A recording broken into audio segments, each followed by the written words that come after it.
먼저 하나님 말씀 같이 읽겠습니다. 오늘 말씀은 시편 119편 9절에서 11절에 있는 말씀입니다. 시편 119편 9절에서 11절입니다. 한 절씩 같이 읽겠습니다. 청년이 무엇으로 그의 행실을 깨끗하게 하리이까? 주의 말씀만 지킬 따름이니이다.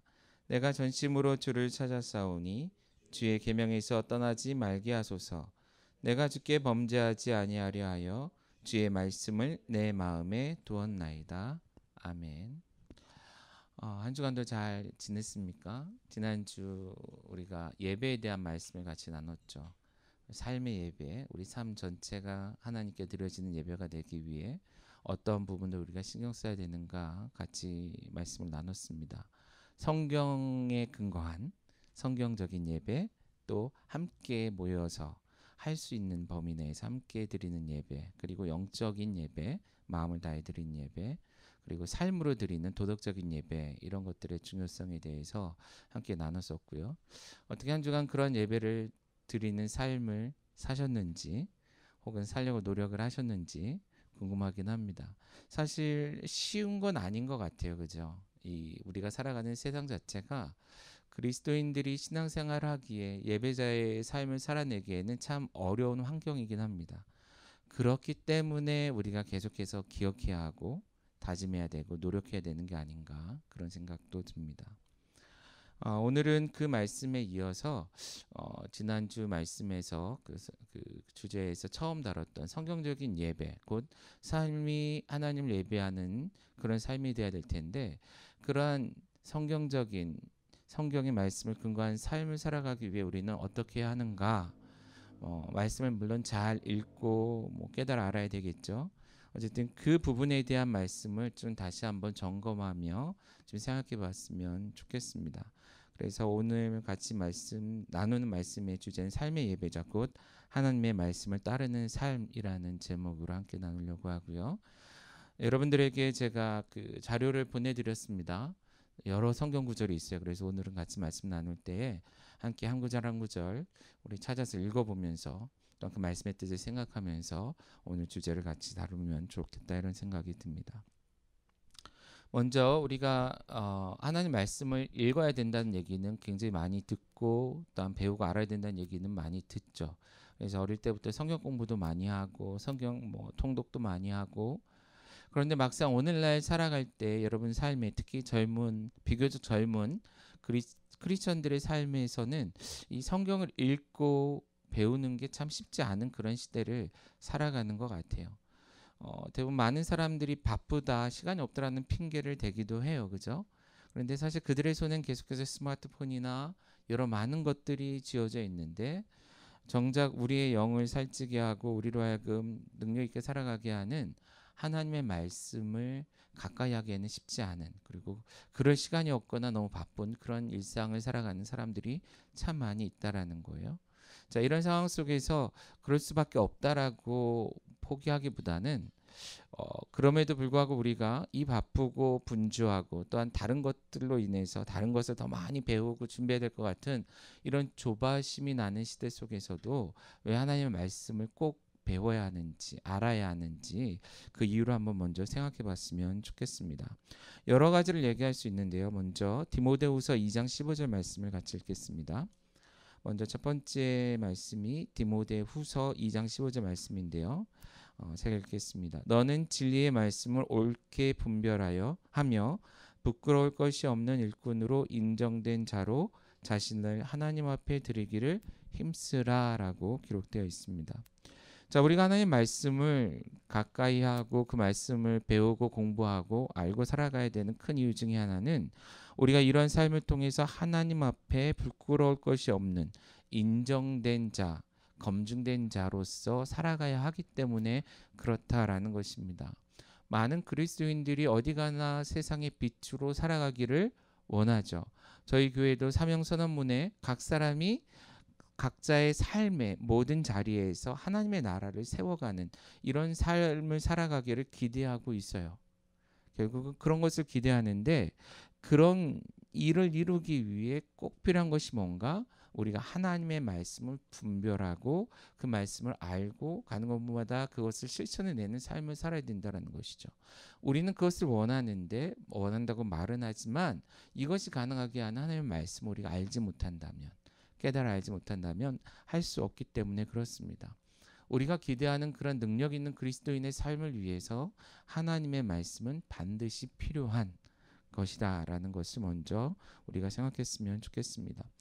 또한 우리가 하나님의 말씀을 알고 배워야 되는 또 다른 이유들이 있죠. 물론 비슷한 주제일 수도 있지만, 두 번째는 우리가 하나님의 구원받은 백성으로서 이 구원받은 자답게 살아내기 위해서도 역시 하나님의 말씀이 필요하다라는 거예요. 베드로전서 2장 2절 말씀해 보시면 갓난 아기들 같이 순전하고 신령한 젖을 사모하라. 이는 그로 말미암아 너희로 구원에 이르도록 자라게 하려 함이라. 물론 한글 성경을 그냥 간단히 그냥 지나가다 읽으면 마치 구원을 얻기 위한 도구처럼 들리지만, 사실 이 말씀의 원래의 뜻은 우리가 얻은 우리 구원 안에서 살아내기 위하여, 성장하기 위하여 꼭 필요한 것이 하나님의 말씀이다라고 기록되어 있습니다. 우리가 구원받은 백성이라고 얘기하는데, 구원받았다고 얘기하는데, 그럼 구원받은 증거들이 드러나야 되잖아요. 그런 구원받은 자로서 우리의 믿음이 자라고 성장하기 위해서 하나님의 말씀을 반드시 공부하고 배워야 한다라는 것입니다. 여러분 구원받은 백성이십니까? 그렇다면 그 구원받은 백성으로서 장성한 믿음의 분량에 이르기까지 하나님의 말씀을 붙들고 살아야 되는 것이 우리의 마땅한 태도, 자세다라는 것이에요. 또한 시편 119편 11절 말씀해 보시면 내가 주께 범죄하지 아니하려 하여 주의 말씀을 내 마음에 두었나이다 라고 기록하고 있습니다. 여기에 우리 좀 중요한 단어가 나오죠. 범죄라는 단어가 나옵니다. 내가 하나님께 범죄하지 아니하려 하여 이것을 위하여 무엇을? 하나님의 말씀을 내 마음에 두었습니다. 곧 하나님 앞에 범죄하지 않는 삶, 죄의 유혹에 넘어가 실패하지 않는 삶, 오히려 죄에 대해서 승리하는 삶을 살아내기 위해서는 반드시 하나님의 말씀이 필요하다라는 것이에요. 우리가 강한 자 같지만, 그래서 어떤 유혹이나 시험이 다가올 때에, 특히 범죄 유혹이 다가올 때 금방 이겨낼 것처럼 내가 그렇게 큰 것 같고 대단한 것 같지만, 막상 그 유혹이 우리 눈앞에 들어올 때에는 쉽게 넘어진다라는 거예요. 그것이 무엇이 됐든 간에 우리보다 훨씬 더 강하고 죄가 없었던 아담과 하와조차도 유혹에 넘어갔다라는 거죠. 그럴 때 그들이 붙잡아야 됐던 건 하나님의 말씀이었거든요. 말씀을 타협하는 순간 넘어질 수밖에 없었던 것을 우리가 기억하면서 우리 역시도 하나님의 말씀을 붙들고 이런 죄를 짓지 않기 위하여, 유혹에 넘어지지 않기 위하여 그 말씀으로 살아내는 훈련이 필요하다라는 겁니다. 또 시편 119편 38절의 말씀에 보시면 주를 경외하게 하는 주의 말씀을 주의 종에게 세우소서 이렇게 기록되어 있습니다. 결국 주의 말씀을 우리가 붙들고 깨달아 알게 됨을 통해서 하나님을 더욱 경외하는 자, 여기 이제 경외한다라는 표현을 두려워한다라는 표현으로도 쓸 수 있는데요. 이것은 그냥 무서워서 두려워 떠는 것이 아니라 우리가 예배 때도 잠깐 언급을 했지만 하나님의 존재, 하나님의 크심으로 인해 이 경외함 속에 그의 거룩하심 앞에서 두려워한다라는 거예요. 하나님을 더 깊이 알고 하나님을 더욱더 경외하고 하나님을 두려워하는 삶을 살아내기 위해서 꼭 필요한 것이 무엇이라고요? 하나님의 말씀이다라는 것입니다. 한 말씀 더 보시면 시편 119편 105절입니다. 주의 말씀은 내 발의 등이요 내 길의 빛이니이다 라고 기록되어 있습니다. 우리가 한 걸음 한 걸음 걸어 나갈 때 내 발 앞을 비추는 그 불빛, 요즘은 다른 등이 아니고 여러분 핸드폰에 있는, 스마트폰에 있는 이런 이제 불빛을 가지고 우리가 어두울 때 이렇게 비추고 나아가잖아요, 그죠? 그와 같은 것을 보면서 한 걸음 내딛듯이 이 내 발 앞을 비치는, 내가 걸어가는 그 길을 비치는 등불이 하나님의 말씀이다라는 것이에요. 안전한 삶을 기대하죠. 특히 지금과 같이 코로나19로 인해서 불안한, 위협받는 그래서 밖을 나갈 때, 외출할 때, 사람을 만날 때마다 우리는 늘 한 번씩은 고민하게 되잖아요. 그죠? 그런 때마다 우리가 두려워하고 염려하며 어떤 안전함을 추구하는데, 그런데 진정한 안전함은, 사실 인생에 있어 진정한 안전함은 하나님의 말씀, 하나님의 인도하심 속에 있다라는 거예요. 그렇기 때문에 하나님의 말씀을 붙들고 살아가는 것이 굉장히 중요하다라는 것입니다. 앞에 5가지를 얘기했습니다. 하나님께 인정받는 충성된 일꾼이 되기 위해, 또한 구원받은 우리가 구원받은 백성답게 성장해 가기 위해, 또한 우리 앞에 우리의 삶에 부닥치게 되는, 만나게 되는 여러 가지 죄의 유혹들 앞에서 실패하여 넘어져 범죄자, 곧 하나님 앞에 죄인이 되지 않고 우리가 믿음으로 승리하는 승리자가 되기 위해, 또한 하나님을 온전히 예배하고 하나님을 두려워하며 살아가는, 하나님을 예배하는 그런 예배자가 되기 위해. 손가락이 아프네요. 그 다음 5번째. 예. 우리의 모든 삶의 순간순간 하나님의 인도하심 속에 담대히 한 걸음 한 걸음 걸어 나가기 위해 하나님의 말씀이 꼭 필요하다라는 것입니다. 특별히 지금 코로나19로 인해서 우리는 교회에 같이 모이기도 힘들고, 또한 같이 모여서 하나님의 말씀을 공부하거나 훈련하기에 어려운 시기를 살아가고 있죠. 영상으로 예배를 한 달 이상 드리고 나니 조금씩 마음도 풀어지고 해해질 수 있는 그런 시점에 있습니다. 그런데 말씀드린 것처럼 이런 시기가 오히려 우리의 믿음을 다시 한번 점검할 수 있는 기회이며 더 굳건히 세워야 될 때인데, 지금 이렇게 모이기 힘들고 예배하기 어려운 이런 시점에 다시금 우리는 말씀 앞에 서서, 이전에 우리가 열심히 했으나 지금은 소홀해진 것이 있다면 그 소홀히 했던 것들을 붙들고 그 말씀으로 인해 다시금 회복되고 성장할 수 있는 그러한 태도, 그러한 삶의 변화들이 우리에게 지금 필요하다라는 것이에요. 자, 하나님의 말씀이 얼마나 가치 있고 중요한지를 잘 요약해 놓은 것이 있는데요. 앞에 있던 것들을 다 요약해서 표현할 수 있는 말씀이 있는데요. 곧 디모데후서 3장 16, 17절에 있는 말씀입니다. 모든 성경은 하나님의 감동으로 된 것으로 교훈과 책망과 바르게 함과 의로 교육하기에 유익하니 이는 하나님의 사람으로 온전하게 하며 모든 선한 일을 행할 능력을 갖추게 하려 함이라. 하나님의 말씀이 얼마나 유익한지에 대해서 잘 보여주고 있고요. 결국 이것이 하나님의 사람으로 인하여 어떻게 온전하게 되어지고, 또한 모든 선한 일을 할 수 있는 능력을 주는 것이 바로 하나님의 말씀이다라는 것입니다. 결국 하나님의 자녀된 우리들이 마땅히 붙들고 살아내야 하는, 배우며 알아가야 되는 것이 이 생명의 말씀, 곧 하나님의 말씀이다라는 것이에요. 다시 강조드립니다. 지금 이런 시기 속에 무엇인가 신앙을 위해 할 수 있는 것이 별로 없다라고 생각하기 쉬운 시점이에요. 예배든 뭐든 어려운 그런 시기에. 그런데 제가 지금 강조하고 싶은 것은 할 수 있는 게 있다라는 거예요. 우리 스스로가 해야 할 일이 원래 있었는데 그동안 교회 혹은 목회자들에게 너무 의존한 나머지 스스로 게을러졌던 이런 부분 많은 것이 있을 텐데, 그 중에 다시 한번 말씀을 붙잡고 일어나는 그런 신앙인의 모습, 그런 삶의 모습들이 우리에게 회복되기를 간절히 소원합니다. 여러분 그러기 원하시죠? 예. 지금이라도 다시 옆에 있는 성경책을 붙들고 내가 이 말씀 다시 한번 읽고 다시 한번 시작하리라, 이런 다짐을 할 수 있으면 좋을 것 같습니다. 자, 이제 여러분들의 그 다음 얘기를 좀 진행을 하려고 그랬는데요. 말씀이 중요한 것은 알죠, 그렇죠? 물론 아는데도 안 해서 문제긴 하지만 다시 한번 동기부여하는 거예요. 얼마나 중요한지를 말씀을 드렸어요. 그런데 이 말씀을 가지고 우리가 어떻게 해야 되는가, 무엇을 해야 되는가라는 거예요. 자, 저한테도 성경책이 있는데 이 성경책을 붙잡고 들었을 때 우리는 어떻게 해야 되냐라는 거예요. 자, 제 손을 좀 이게 잘 보이겠죠? 이렇게 보면 손가락이 보여요. 제가 뭐 만든 건 아니고요. 어느 목사님이 잘 정리를 하셨는데, 그 성경책을 손에 붙들고서 우리가 무엇을 할 수 있을까? 손가락 5개가 지금 움켜잡고 있잖아요. 이 손가락 5개를 가지고 하나하나의 덕목으로 기억하도록 해놓은 게 있어요. 근데 굉장히 효과적이어서 제가 그것을 바탕으로 함께 또한 나누려고 합니다. 우리가 성경을 붙들고 무엇을 해야 하는가? 움켜잡은 손을 바라보면서 우리가 기억해야 될 것이 무엇인가?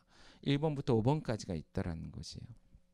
그것을 하나하나 우리가 좀 배워갔으면 좋겠습니다. 먼저 성경 하나님의 말씀을 손에 들고 무엇을 할 수 있습니까? 첫 번째, 하나님의 말씀을 우리가 들어야 한다. 듣는 것, 듣기를 할 수 있다라는 것이에요. 자, 모든 신앙의 시작, 하나님의 말씀을 대하는 것에서도 가장 먼저 쉽게 할 수 있는 것이 그 말씀을 듣는 것 같아요. 나 스스로 읽을 능력 없어도 대부분의 사람들은 들을 수 있는 귀가 있죠. 그렇죠? 물론 귀가 있어도 잘 못 알아듣는 사람이 많은 시대를 살아가긴 하지만 어쨌든 우리는 들을 수 있어요. 그렇다면 이 들을 수 있는 능력을 가지고 하나님 말씀 앞에 서라라는 것입니다. 로마서 10장 17절 말씀에 보면 그러므로 믿음은 무엇에서? 들음에서 나며 들음은 그리스도의 말씀으로 말미암느니라 라고 기록되어 있습니다. 자, 믿음의 시작은 들음, 곧 하나님의 말씀을 들음에서부터 시작합니다. 자, 읽는 게 어렵고 읽어도 이해가 안 된다면요, 먼저 듣는 것부터 하라는 것입니다. 사실 성경에서 얘기하는 들음은요, 있는 그대로 들음이 첫 번째입니다. 그러니까 여러분들 가지고 있는 스마트폰이나 아니면 성경책을 가지고 소리내서 스스로 읽든지 남이 읽는 것을 듣는 훈련부터 하셨으면 좋겠어요. 어제 저녁에도 제 아내가 제 옆에서 스마트폰으로 이제 성경 읽기를 하더라고요. 그러니까 소리를 틀어놓고 제가 옆에서 다른 것 이 내용을 준비하면서 계속 듣는데 계속 이렇게 조금씩 들리는 것들이 있잖아요. 굉장히 유익해요. 그리고 제 아내 이 직장에서는 그래서 크리스찬들이 모여 있는 곳이라 매일마다 성경 몇 장씩 읽고 읽었습니다. 올리는 카톡방에 올리는 그런 것들이 있어요. 그래서 분량을 정해놓고 매일. 그러니까 이것이 그냥 읽기 어려우니까 오디오를 틀어놓고 오디오 성경과 눈으로 같이 읽는 것을 하더라고요. 굉장히 효과적인 것 같아요.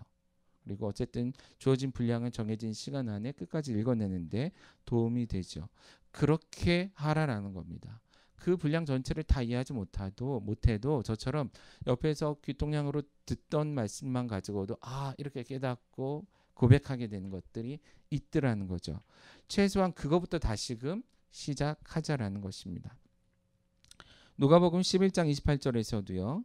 예수님께서 이렇게 말씀하십니다. 예수께서 이르시되 오히려 하나님의 말씀을 듣고 지키는 자가 복이 있느니라 하시니라. 하나님의 말씀을 듣고 지키는 것, 물론 지키는 게 굉장히 중요합니다.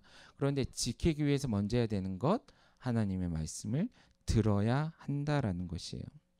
뿐만 아니라 하나님의 말씀을 있는 그대로 들을 뿐만 아니라 사실 해석된 하나님의 말씀을 듣는 것도 굉장히 필요하죠. 그렇기 때문에 목회자, 곧 설교자나 말씀 강연자나 이런 전문적으로 말씀을 가르치는 분들의 도움도 필요한 것 같습니다.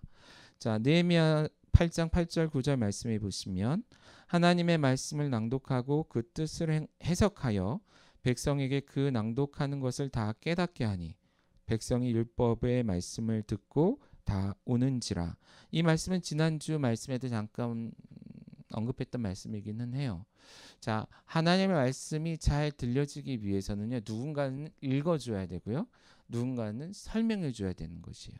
그런데 읽어주고 설명해주는 이 말을 듣게 되었더니, 자, 느헤미야 시대에 그 시대의 백성들이 다 그 말씀을 듣고 우니라라고 기록이 되어 있습니다. 근데 시제가 이렇게 잘 드러나진 않는데 영어 성경 NIV 성경이나 보면 운다라는 표현의 과거 완료, 이게 어려운 표현일 수 있는데 그냥 넘어가세요. 무슨 얘기냐면 말씀을 듣고 끝날 때까지 계속 울었다라는 거예요. 이해가세요? 말씀이 내게 들릴 때 그 말씀을 들으면서 내가 깨달으면서 회개하면서, 다른 게 어려운 상황 속에 있다면 하나님의 말씀을 찾아서 들으셨으면 좋겠습니다. 뿐만 아니라 이런 설교라든지 성경 공부라든지 여러분들의 신앙에 유익한 것들, 물론 오늘날 너무 많아서 문제고 너무 많은 것 중에 소위 말하는 이상한 것도 많기는 해요. 그러니까 검증된 하나님의 말씀과 가르침들을 잘 구분해서 듣는 것 굉장히 필요하다라는 것입니다.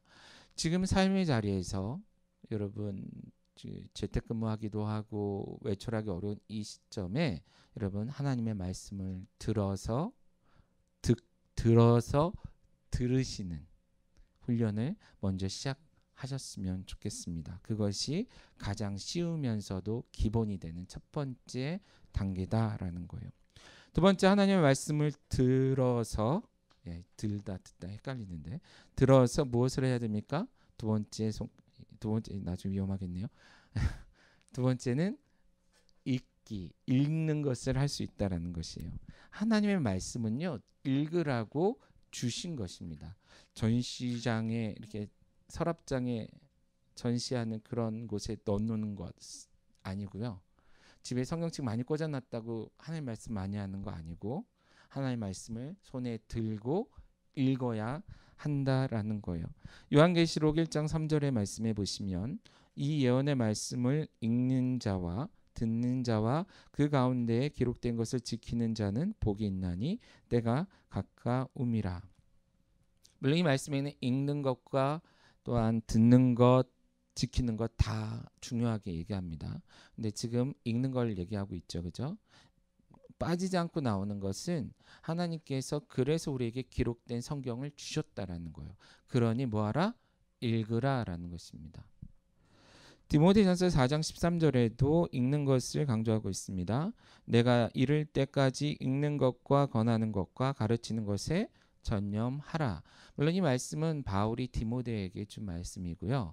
여기서 읽는다라는 것은 개인적인 성경 읽기가 아니고 퍼블릭 리딩이라고 이렇게 번역해 놨는데 많은 사람들 앞에서 하나님의 말씀을 읽어주라라는 거예요.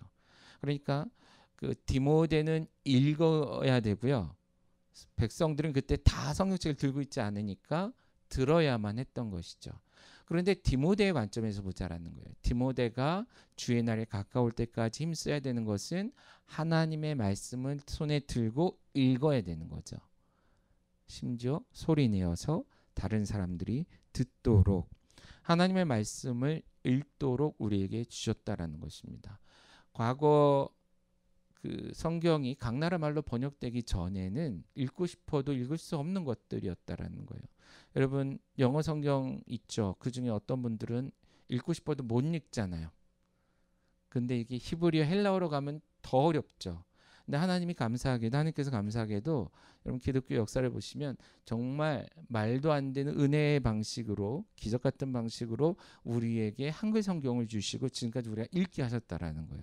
물론 아쉬움도 있고 뭐 원어를 보는 것보다야 부족할 수 있지만 그러나 우리가 하나님을 알아가기에 우리가 구원을 확신하고 담대히 살아가기에 부족함이 없도록 충분한 내용들을 전달해주고 있다는 것이죠. 그러므로 두려워하지 말고 읽으시라라는 겁니다. 자, 두 번째 뭐라고요? 읽는 것. 자, 하나님 말씀을 손에 들고 또 무엇을 해야 됩니까? 세 번째, 공부해야 합니다.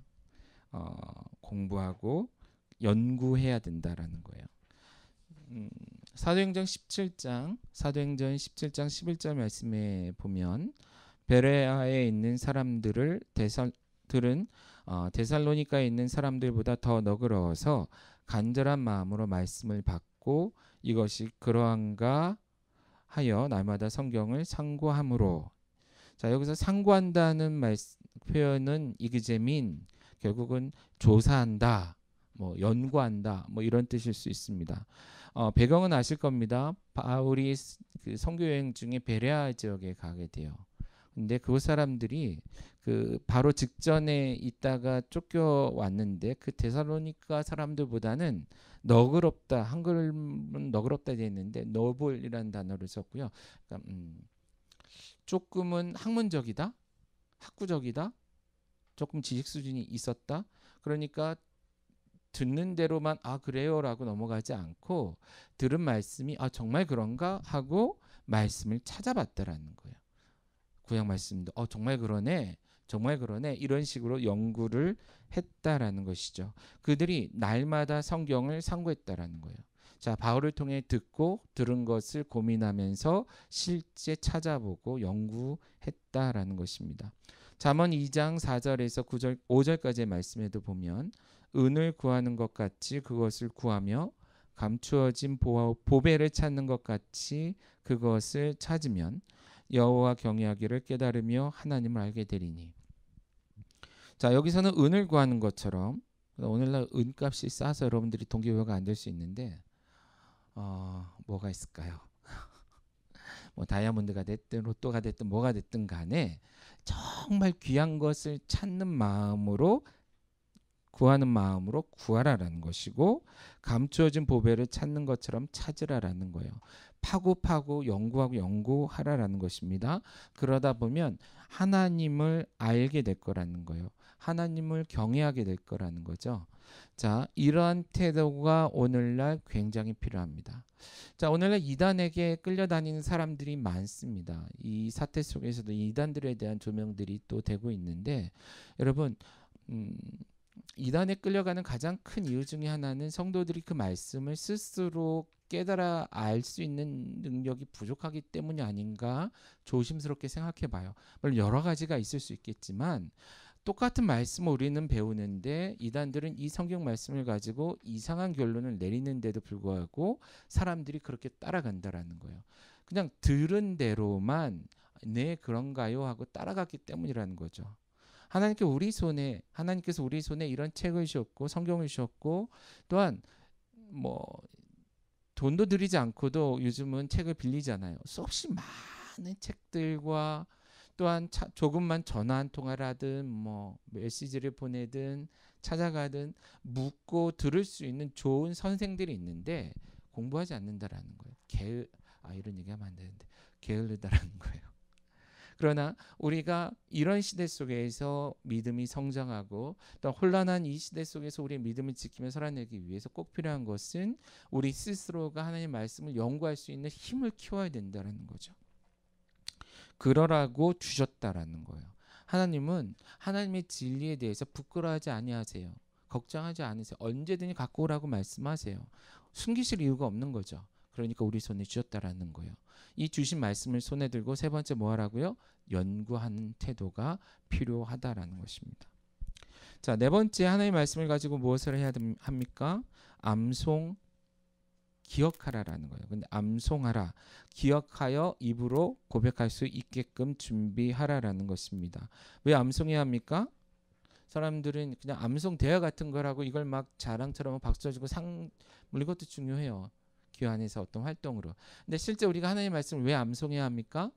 우리가 필요할 때, 그때 가서 뭔가를 찾을 수도 없고 물을 수도 없는 그때에, 그런데 그 순간이 너무 중요한 시점이어서 이 찰나에 하나님의 말씀이 내게 떠오르지 않고 깨달아지지 않으면, 기억나지 않으면 나는 큰 어려움에 처할 수 있는 그때에 쓸 수 있도록 늘 준비되어 있어야 된다라는 겁니다. 여러분, 한국 사회를 보면 위험한 순간들이 계속 있죠. 여러 가지 사건들을 통해서 그때마다 안전 수칙에 대한 얘기들이 굉장히 많이 나옵니다. 왜 수칙대로 되지 않았는가? 몰랐다. 뭐 있지만 보지 않았다. 떠오르지 않았다.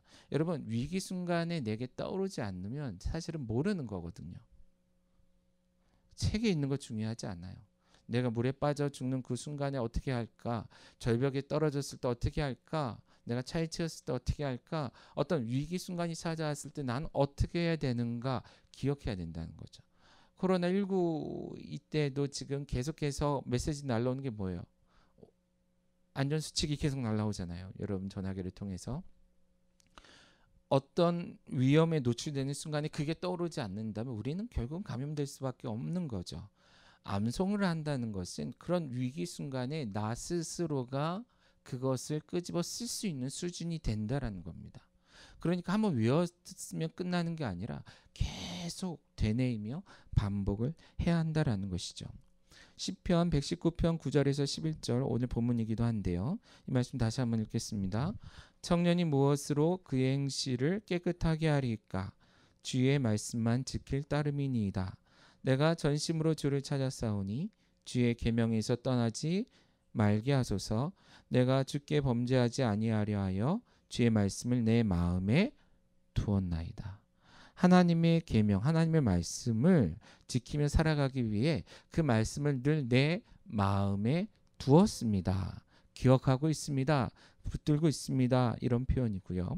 신명기 11장 18절에서 2절 말씀에도 보면 이러므로 너희는 나의 이 말을 너희 마음과 뜻에 두고 또 그것을 너희의 손목에 매어 기호를 삼고 너희 미간에 붙여 표를 삼으며 또 그것을 너희의 자녀에게 가르치며 집에 앉아 있을 때에든지 길을 갈 때에든지 누워 있을 때에든지 일어날 때에든지 이 말씀을 강론하고 또 내 집 문설주와 바깥문에 기록하라. 이렇게 기록되어 있습니다. 지금 많은 얘기가 나와 있는데요. 결국 하나님의 말씀에 계속해서 노출되라는 거예요.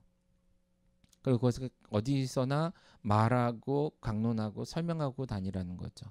그리고 할 수만 있으면 많은 곳에 그것을 보이도록 기록하여 놓으라는 거예요.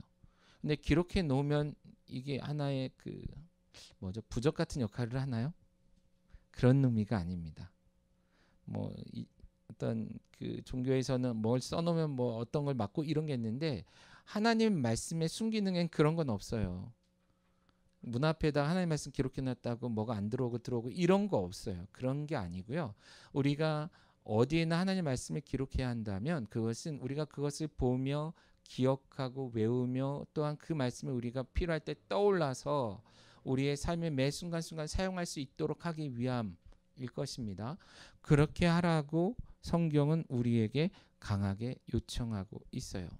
실제 이러한 활용을 잘 보여주신 예가 예수님의 공생에 있습니다.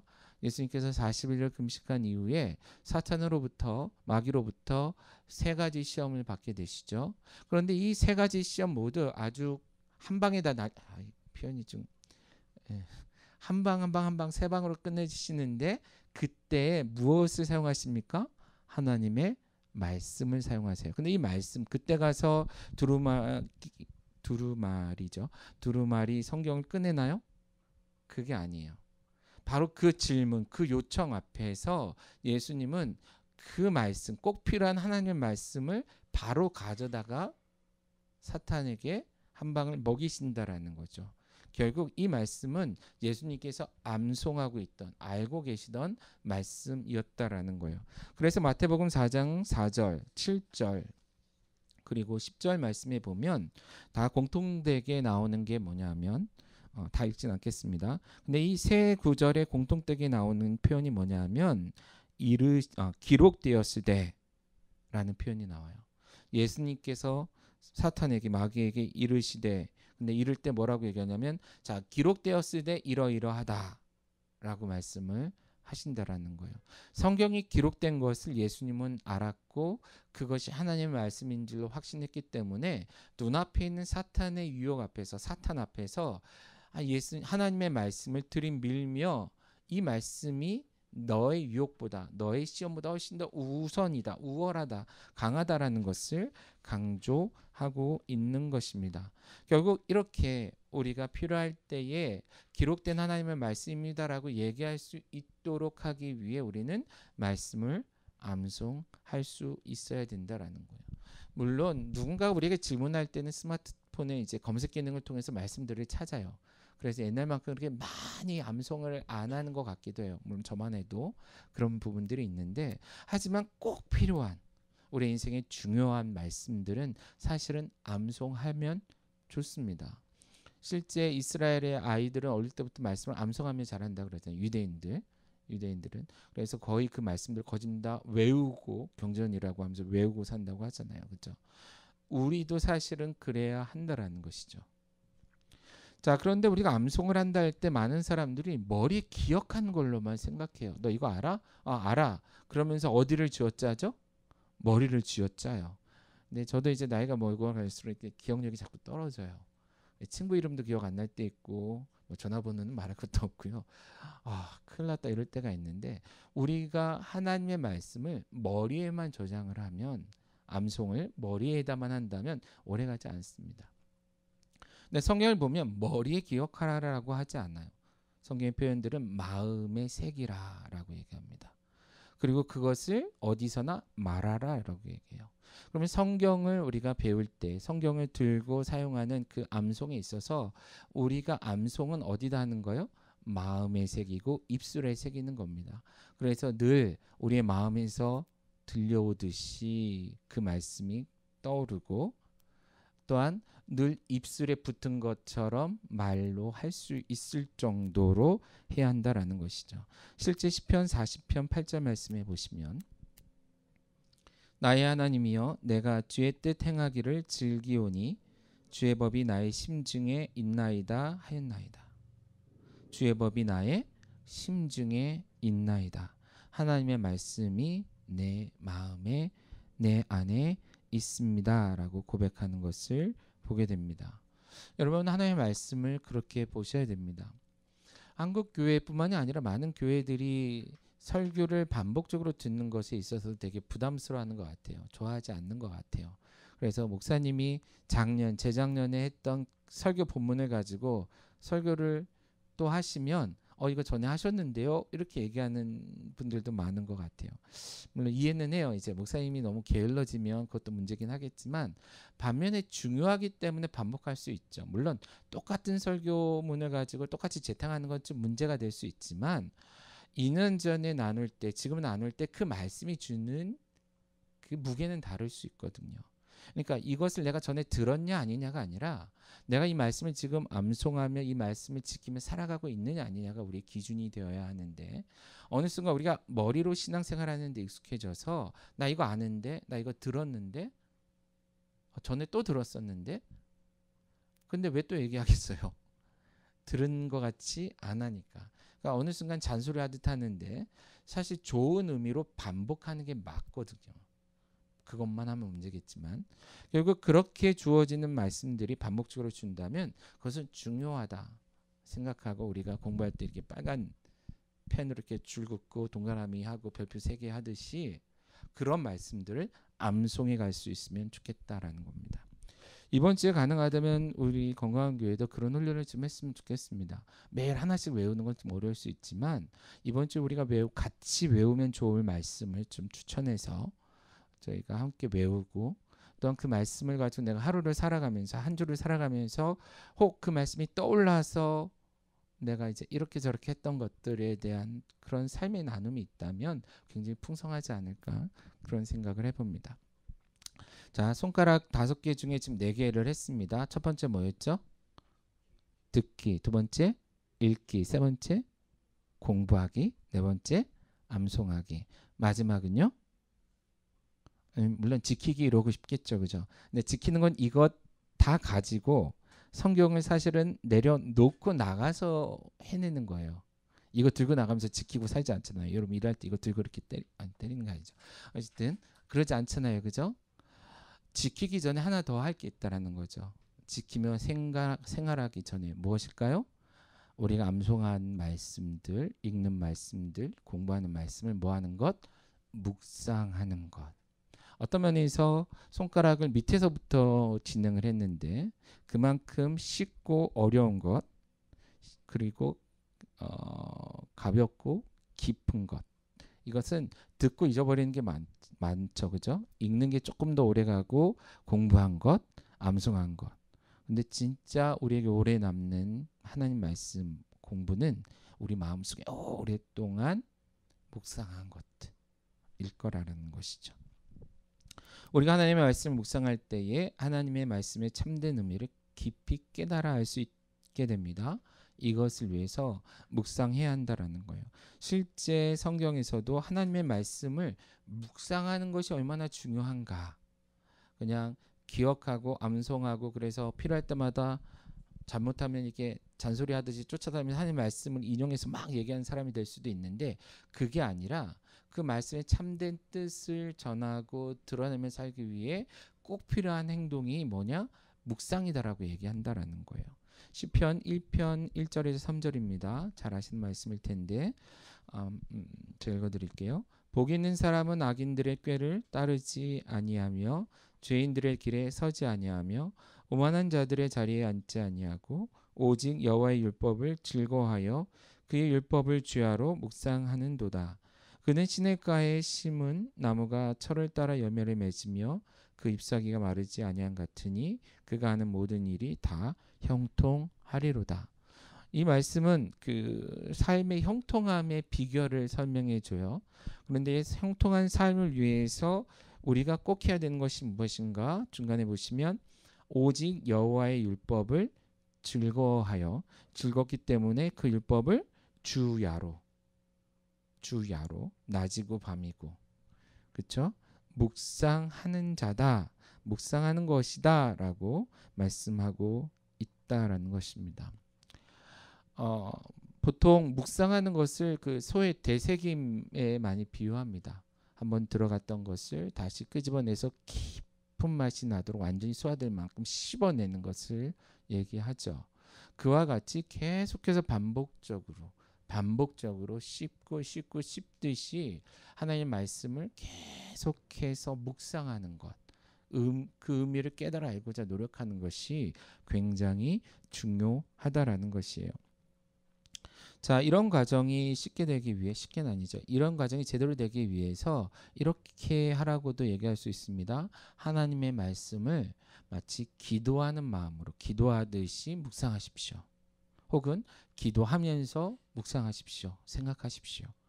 성령을 의지하여. 이따가 설교 끝나고 우리가 같이 부를 찬양이 우리 처음 예배 시작할 때 불렀던 찬양이 오늘 이곳에 계신 성령님께서 인도해 주시기를 기대하며 그 말씀을 깊이 묵상하라라는 거예요. 마치 성령님과 대화하듯이 그 말씀을 가지고 하나님과 깊이 대화하라라는 것입니다.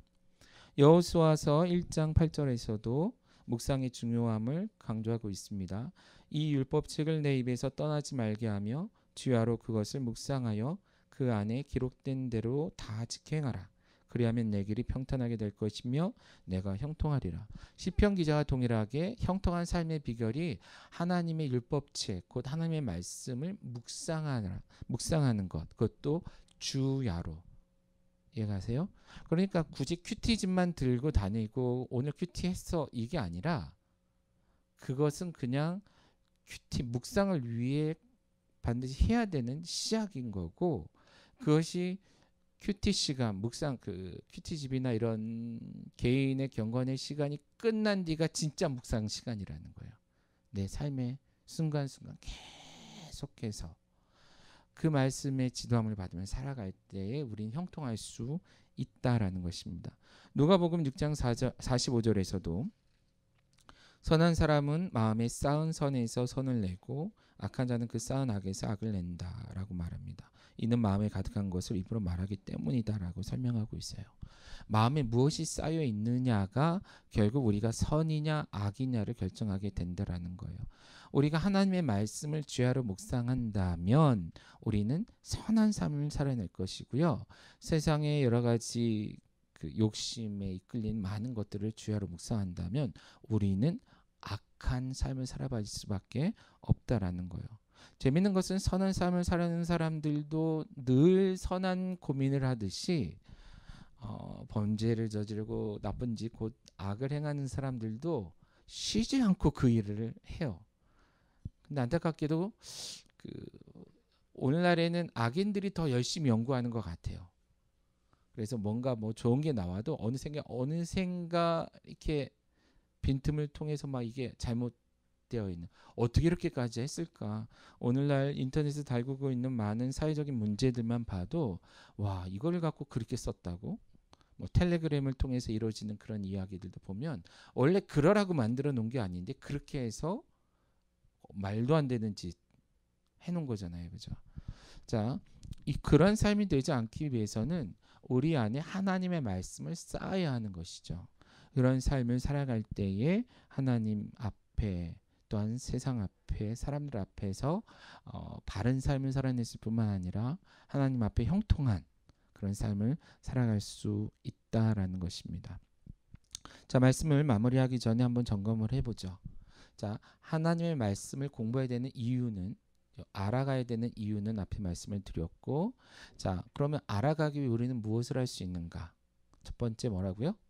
듣기, 두 번째 읽기, 세 번째 연구하기, 네 번째 암송하기. 다섯 번째, 묵상하기. 자, 질문하겠습니다.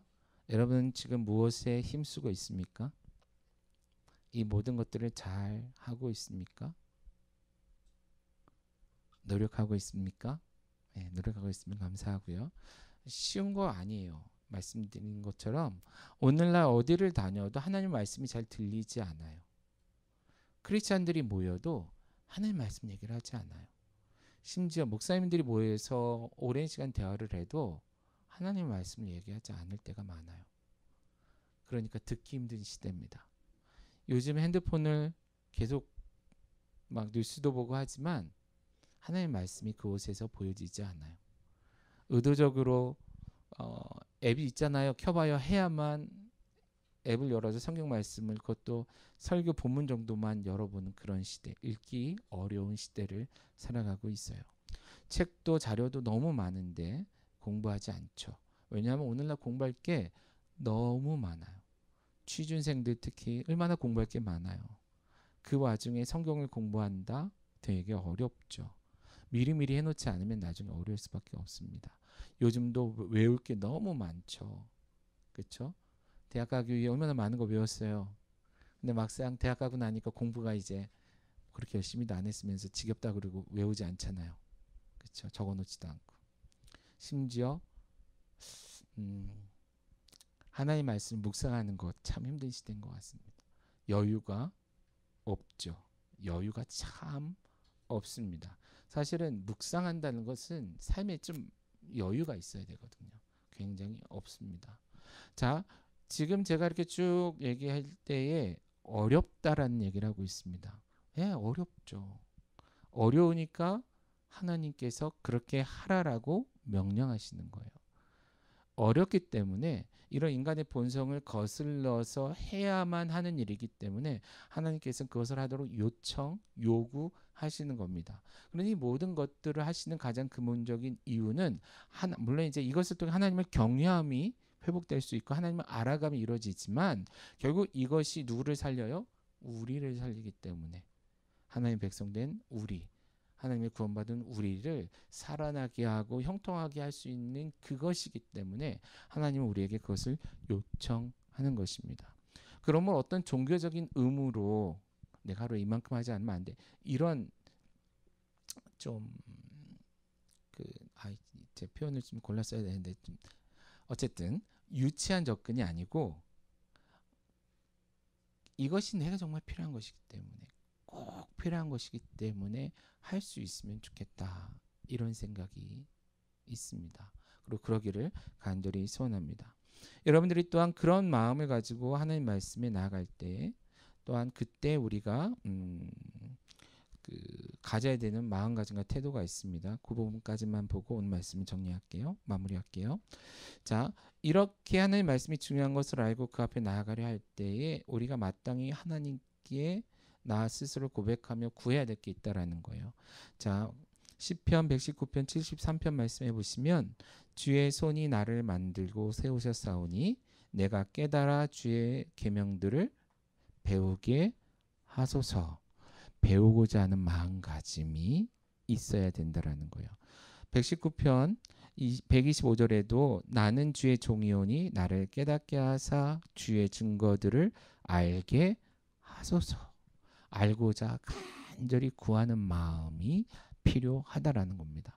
당연하다고 생각하지 마세요. 그렇게 간절하지 않은 사람들이 너무나 많이 있기 때문에 그렇습니다.